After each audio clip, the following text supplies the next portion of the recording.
네, 안녕하세요. 오늘, 이번에는 좀 많이 충격이에요. 사실 딥시크 때도 좀 충격이긴 했지만, 이번 거는 상당히 타격이 크네요.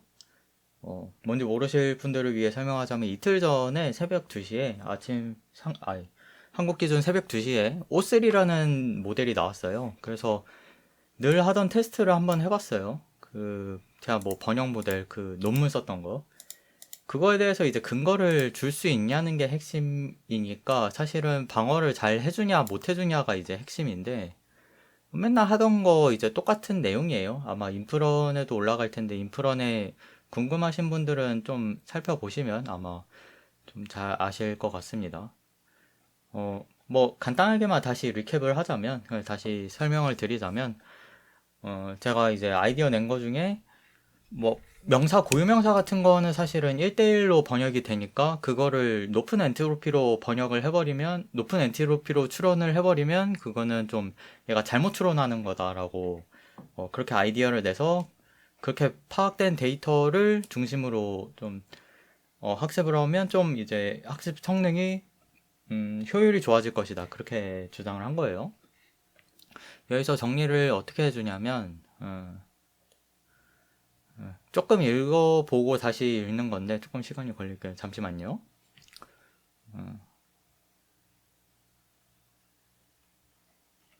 어, 저 마일드 스무디니스 어썸션을 좀 가정을 하면 이제 그 어떤 고유명사라도 그렇게 막 성능을 떨어뜨리지 않을 것이다 라고 얘기를 해주네요.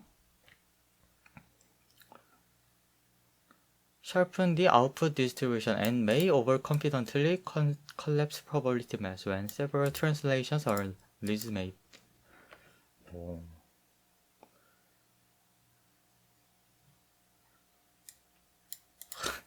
그러니까 제가 생각하던 쓸 수 있는 도구를 다 갖고 왔어요.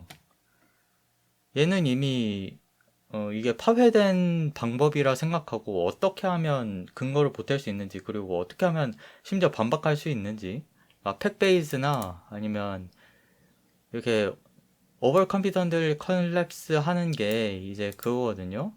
어, 하이 이제 스무드스 마일드 스무드스 어썸션 이렇게 하는 게 취약한 부분도 있고 이렇게 방어할 수 있는 부분도 있어서 공격하려면 공격할 수도 있고 변화하려면 변화할 수도 있어요. 그래서 예, 뭐 아무튼 네, 포멀 셋업부터 보면 네,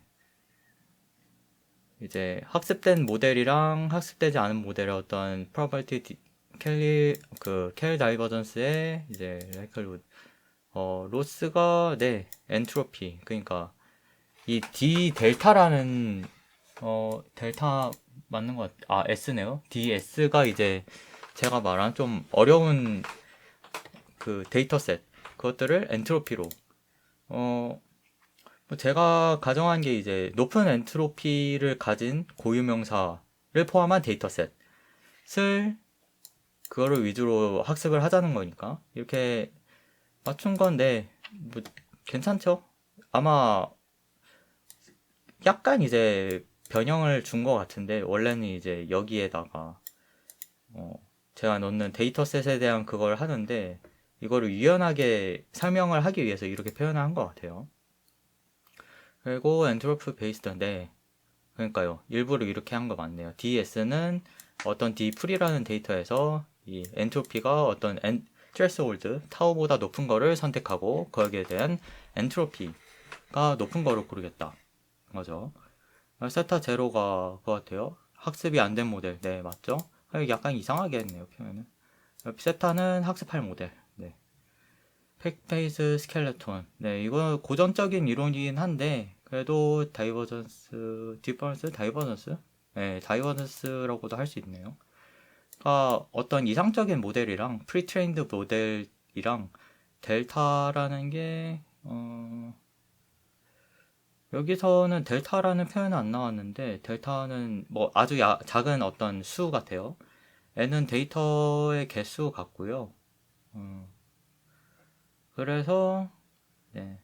y, p, 세타. 어떤 L이라는 로스는 이 안에서 이제 x가 있을 때 어떤 출력 결과에 대한 이제 로스를 얘기하는 거죠. 로스가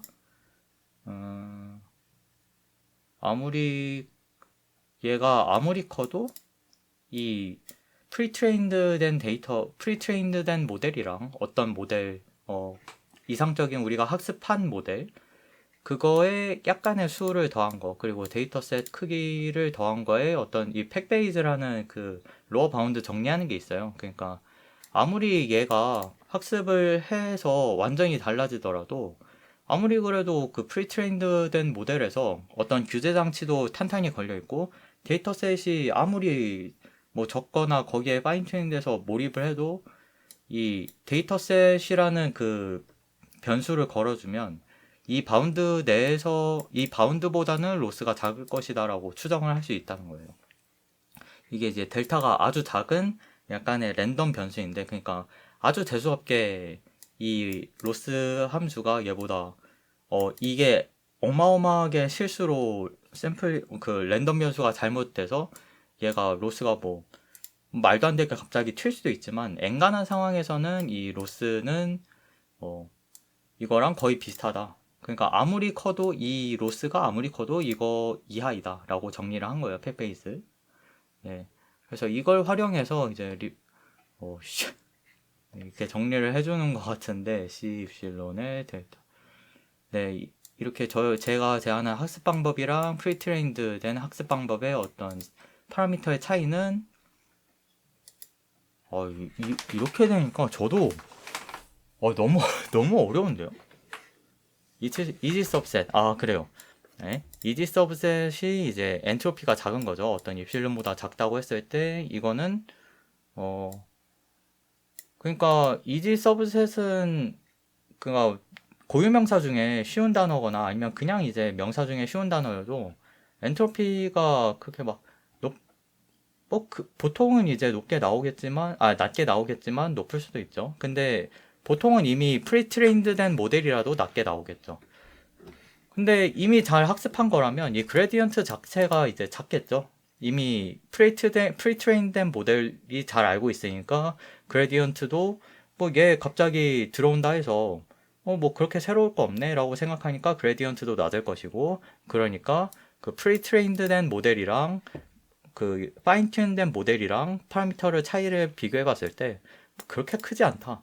이제 X의 엔트로피 이 이제 쉬운 데이터셋을 넣었을 때 추론한 엔트로피만큼 정도로 로어 바운드를 걸 수 있다. 이렇게 얘기하는 것 같아요.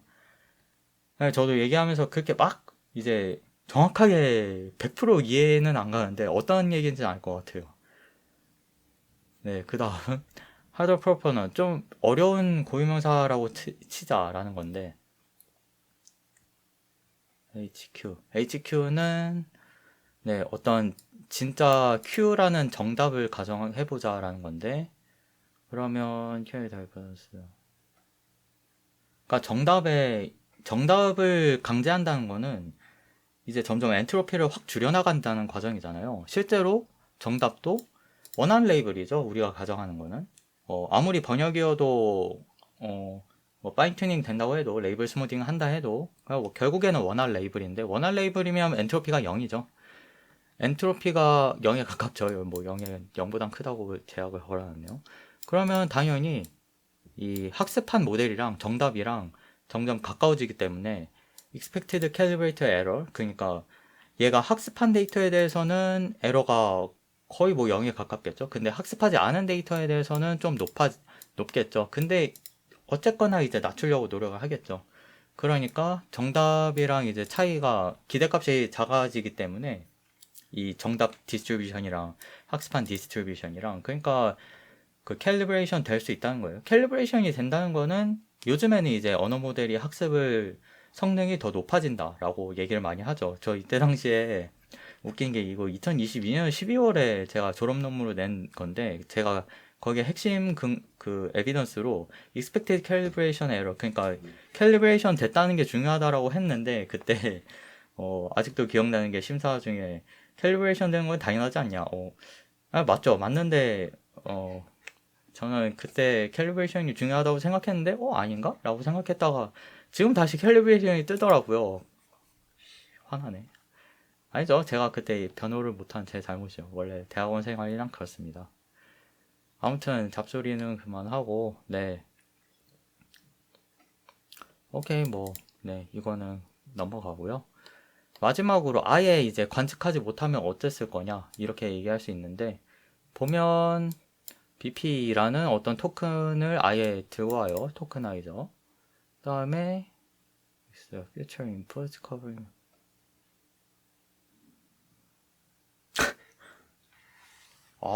아니 되게, 근데 이렇게 접근한 건 처음 봤어요. 그러니까 우리가 학습할 때 보지 못했던 그런 고유명사들을 어떻게, 뭐 신조어들 이런 거 나오면 어쩔 거냐, 이게 문제잖아요. 근데 그거는 언어 모델이 결국에는 대처를 해야 되는 문제거든요.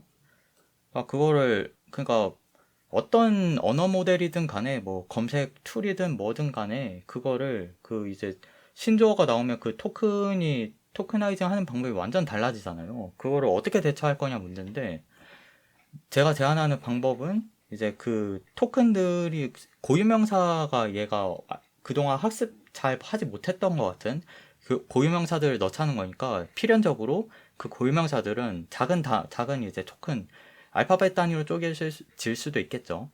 근데 그런 것들이 우리가 생각하는 할루시네이션의 원인을 메꿀 수 있는 그거라고 생각하는 거예요. 그러니까 할루시네이션이 왜 일어나냐, 새로운 토큰, 우리가 기존의 그 언어 모델이 이제 받아들이지 못했던 새로운 토큰 쪼개는 방법을 적용해야 되니까, 그 새로운 토큰 쪼개는 방법들은 각자 새로운 완전히 이제 다른 의미를 이제 부여를 해버리니까 할루시네이션인 건데, 제가 제안하는 방법은 그 작은 토큰들을 일부러 이제 넣어주니까 그거를 이제 로버스트하게 학습할 수 있는 방법을 배우니까 할루시네이션을 줄여줄 것이다, 이렇게까지 설명을 하네요. 근데 이게 어려운 설명이 그러니까 이렇게 설명하면 어려운 설명이 아니잖아요. 근데 이런 발상을 해낸다는 게 제가, 네, 기가 막힌 것 같아요. 이거는,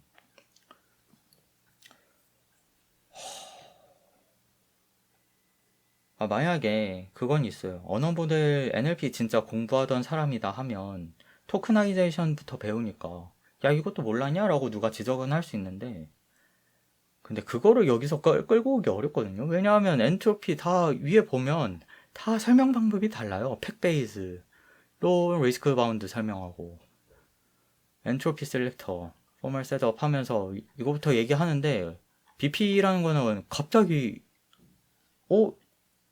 이렇게 하는데? 맞거든요. 연결이, 연결이 살짝씩 되죠. 그러니까 EC라는 개념이 결국에는 여기서 약하게나마 이제 이거와 연관이 되니까요. 네, 여기에서 이제 어떤 거가 테이크어웨이인지 위크니스인지도 얘기해 주네요. 서버드 커버리지가 얼마나 이제 잘 해주냐가 중요하다. 이 3번에 대해서 내가 이렇게 해줬지만, 이 서버드 진짜로 제가 생각하는 그 엔트로피 높은 토큰들이 진짜 잘게 쪼개지는 토큰들이냐, 그거를 봐라, 이렇게 얘기해 주는 것 같아요. 그래서 더 이제 좋은 접근들도 얘기해 주는 것 같아요. 네, 야. 제가 그래서 하나 더 물어봤어요. 뭐냐 하면, 잠시만요. 이건 아니구나. 어, 네. 그러니까 좀, 이거는 방금은 이제 제가 쓴 논문, 그리고 제가 당시에도 2022년에도 생각해냈을 정도로 그냥 생각해낼 수도 있는 건데, 이건 훨씬 어려운 거예요. 어떤 거냐면, catastrophic forgetting, 그 continual learning, 이거는 아직도 해결이 안 된 문제인데, 계속 학습할수록 나중에 처음에 익혔던 지식을 잊어버리는 현상이에요. 특히 거대한 언어 모델일수록 그런 지식을 관리하기가 굉장히 어려워지거든요. 그래서 네, 그런 지식을 계속해서 학습시키는데, 아니면 도메인 스페시픽하게 학습시키는데 장애물이 된다 라고 얘기하면서, 이런 것들을 제가 읽다가 올해 되게 재밌는 논문이 있었어요. 아이클리어에서 이제 오럴 페이퍼 받은 것 중에 언러닝 기법이 있거든요. 언러닝은 이제 그레디언트 어센트를 써가지고 무슨 말이냐면 목표 데이터에 대해서 그레디언트를 높여버리는 거예요. 높여버리면 얘가 이걸 있는 방향으로 하거든요. 근데 있는 동시에 다른 파라미터도 손상을 받게 돼서 주변의 데이터도 이제 잊어버리게 돼요. 근데 신기한 게 이분들이 어떤 방법을 썼냐면 그럼 잊어지는 과정 중에 그, 그 원본 모델이랑 점점 잊어가는 모델이랑 두 개를 놔서 점점 잊어가는 모델이 있을 때 원본 모델이 이거랑 잊혀지는 그 목표 데이터와 비슷한 probability distribution을 출력하는 x의 그 델타라는 perturbation을 찾는 거예요. 그러니까 점점 잊어가면서 얘가 그러면 잊기 쉬운 게 뭐냐라는 거를 파라미터를 찾는다는 거랑 비슷하고 파라미터가 아니라 그 perturbation을 찾는 거 입력에 어떤 노이즈를 입혀야 얘가 잊은 것 같은 상태가 되느냐를 찾는 거랑 비슷하거든요. 그렇게 하면 이제 이 데이터가 이 모델이 그 데이터에 대해서 어느 부분에 취약하냐, 금방 이제 잊기 쉽냐, 아니면 뭐 민감하냐, 이런 것들을 생각할 수 있다고 이제, 뭐 그런 이제 가정에서는 그렇게 얘기하는데 조금 이제, 거기에서는 좀 다른 용도로 쓰이긴 해요. 다른 용도로 쓰이긴 했지만, 거기서 저는 아이디어가 있을 수 있다 생각해서, 그러면 만약에 그런 데이터들을 발견할 수 있으면 좀 캐타스트로픽 포게팅을 막을 수 있는 그런 방법을 제안할 수 있지 않을까라고 생각을 했어요. 이거는 엄청나게 어렵습니다. 엄청나게 어렵고 저도 잘 몰라요. 모르는 분야인데 한번 물어봤어요. 네, 여기가 이에 대한 설명이 타당하면 저는 이거는 연구고 나발이고 대학원생이 대부분의 대학원생이 필요 없을 수도 있다고 생각해요. 읽어볼게요. 이거는 간단하게만 읽었고 거의 처음 읽는 거예요.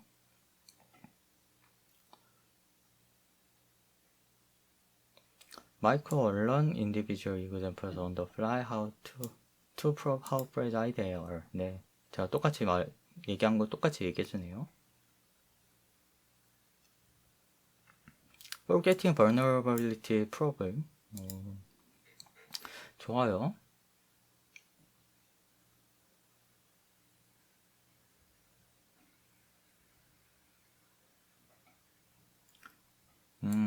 그러니까 이제 캐타스트로프 포게팅이 일어나기 전에 그걸 탐지하는 게 중요한 거죠. 사실 다 잊혀놓고 그거 어떤 게 잊혀지기 쉽다래 이렇게 얘기하면 뭐 아무 소용이 없죠. 이미 학습 다 끝난 뒤인데. 그러니까 학습 온더플라이로 하는 게 중요하죠. 이걸 온더플라이 아니면 온라인이라고 해요. 그런 면에서 좋다 이건데 그랜디언트 어센트 얼러닝은 이제 네 그렇죠. 그 목표 데이터를 있게 만들지만 그 펄터베이션에 아주 약하다는 단점 그리고 쓸모없는 의도하지 않은 데이터도 잊어버린다는 게 문제죠. 그리고 인플루언스 베이스드 좋아요. 제가 생각하는 그거네요. 해시안 벡터 네 어떤 이제 파라미터 스페이스가 있을 때 뾰족한 부분은 이제 그레디언트를 영향을 받기도 쉽고 그리고 그 어떤 데이터가 가다가 이게 우연히 안착해버렸을 때 확 이제 갑자기 추론 결과가 바뀌어버리는 그런 현상도 있거든요. 그래서 그 부분을 찾자는 건데 그렇죠. 이거는 파라미터를 쭉 이제 스캔을 해야 되는 거라서 너무너무 계산량이 많아져요. forgetting event counts 이거는 말할 것도 없죠. continual learning studies를 보면 이제 컨티뉴얼 러닝 대부분 실패하고 있죠. 아직도 어려워요. 그 SSM이나 이런 거는 아예 다른 맥락이에요. 그거는 롱 컨텍스트랑 이거랑 다른 맥락이라고 보시면 되고 거의 달라요. 거의 다르고 비교하기 어려워요. 얘가 제안한 걸 봅시다.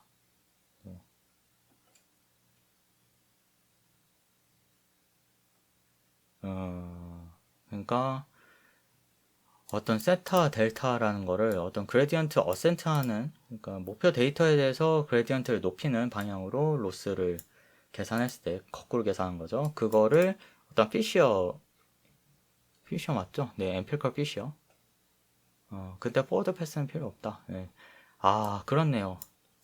이 델타 세타는, 그러니까 한번 잊혀지도록 포워드 패스 그레디언트 어센트라는 파라미터 업데이트를 하는 거네요. 그래서 그레디언트 디센트 비슷한 어센트 과정을 밟긴 하지만 한번 하면 이제 피셔 매트릭스는 네, 그냥 주변에만 살짝 보는 거죠. 살짝 보는 거고 이제 목표 데이터 살짝만 보고 그거에 대해서 이제 이렇게 마이너스 t 마이너스 t의 전체 행렬 역전체 행렬 하면 이제 이 피셔 매트릭스가 그거에 대해서 파라미터 업데이트에 대해서 얼마나 빠르게 떨어지는지 얼마나 천천히 떨어지는지 스무스하게 떨어지는지 알죠. 자, 이 말은 그러면 얘가 어떻게 아마 뾰족한 게 더 문제일 거다 하는데 무빙 어버리지 그렇죠. 라이징 시그널 트렌드 역시 이렇게 얘기해주네요. 얼리얼 놀리지. 그러니까 파라미터 업데이트 하면서 갑자기 확 꺾여버리면 얘가 왜 부드럽게 있다가 왜 갑자기 확 잊어버리지? 라고 생각이 되잖아요.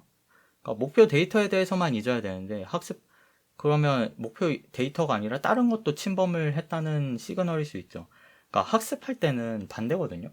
갑자기 확 줄어들면 밸리데이션 로스가 확 줄어들면 좋은 신호일 수 있지만 근데 비슷한 면도 있어요. 트레인 로스가 확 줄어들면 그거는 안 좋은 신호일 수 있거든요. 오버피팅이 확 됐다는 뜻일 수도 있는데 얘도 똑같아요. 트레인 셋에 대해서 검증하는 방법이에요.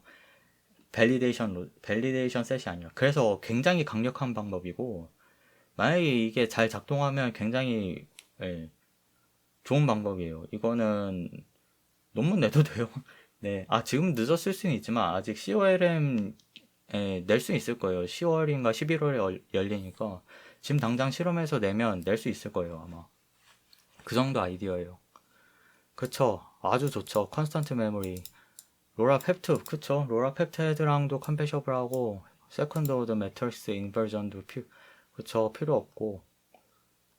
네. 되게 좋은 방법이에요. 계산량도 너무너무 효율적이고. 네. 그러니까요. 아주 효율적으로 검증할 수 있다고. 아니면 최소한의 그냥 토이 모델이라도 만들어서 해보라고 얘기를 해주네요. 이렇게도 할 수 있다고. 크니스 볼까요?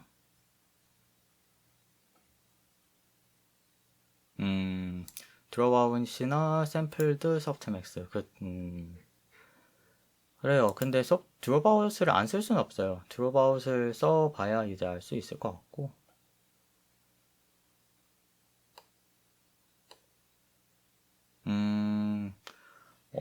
그럴듯하네요. 센시티브 그레디언트를 이제 짚어주니까. 근데 이거는 그거고.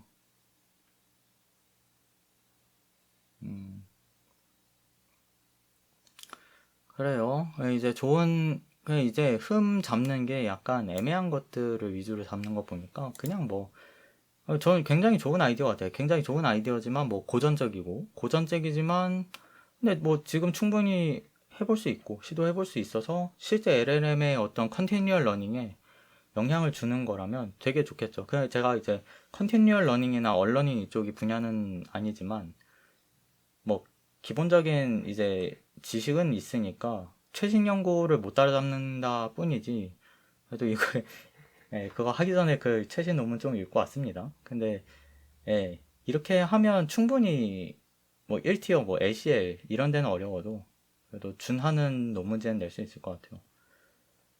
네, 그러니까 제가 처음에 딥시크 할 때는 엄청 놀랍고 말도 안 된다 진짜 대적 시대 같다 이랬는데 살짝 태념을 했거든요. 그 뒤로 우후죽순 뛰어난 모델이 나올 거다 이랬는데 결국 이런 날이 오네요.